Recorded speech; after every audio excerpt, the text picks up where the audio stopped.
大家好，欢迎大家来到 Jenny 的视频。今天我们做糯米糍，我们做豆沙馅的糯米糍。那容器里有250克的糯米，那我们放入差不多是50克的淀粉，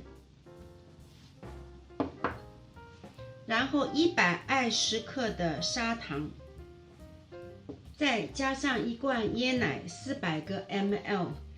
椰奶打开盖子前一定要摇匀，它有沉淀。那如果你椰奶没有的话，你就用牛奶代替。牛奶因为比较稀薄嘛，所以380就差不多了。放入椰奶，慢慢搅匀。粉啊糖啊，你不用筛子没有关系，但是你要有足够的耐心，把它搅到没有颗粒。搅到你觉得颗粒没有了，这个时候我们最后加入融化好的白脱油，大约是40克左右，慢慢搅透，搅匀。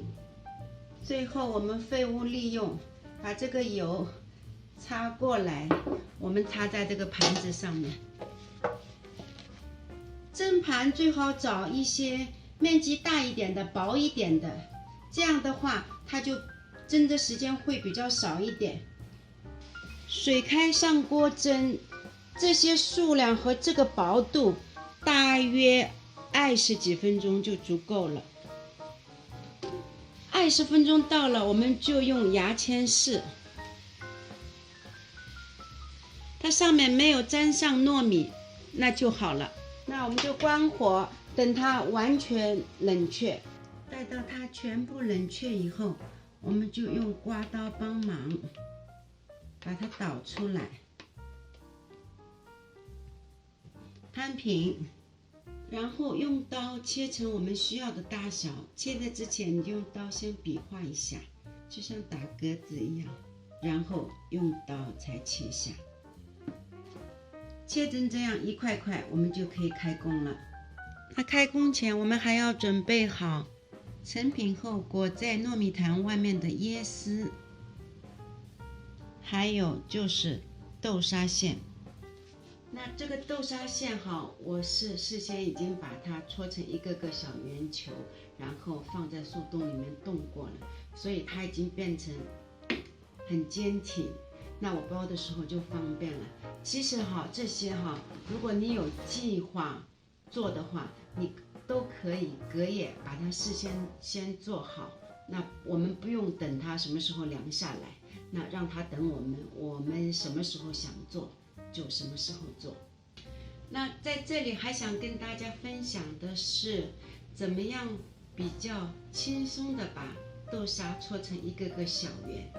好，那我们一般来说，如果做这么一点点点心的话，我们都不会大刀阔斧的去自己做豆沙馅，我们都会到外面去买这样一包装的。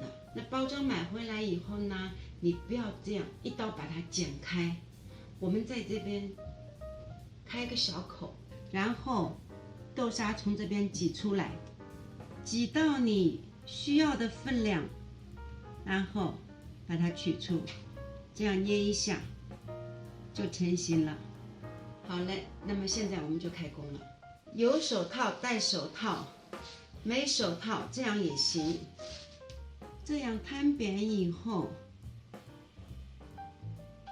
放入豆沙馅。那戴手套有戴手套的好处，不戴手套有不戴手套的好处。不戴手套相对来说它就感觉比较好，比较灵活，这样就好了。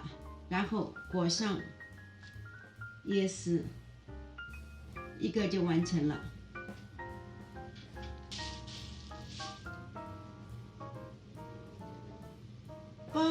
裹的时候，你可以用任何方式，就是一个准则，不要让它先露出来就可以。你可以像捏小笼包馒头一样的那种包法，你也可以就直接就这样裹，就这样裹。反正以不露出线来为准则，是不是很快？好嘞，这就是我们今天的成品。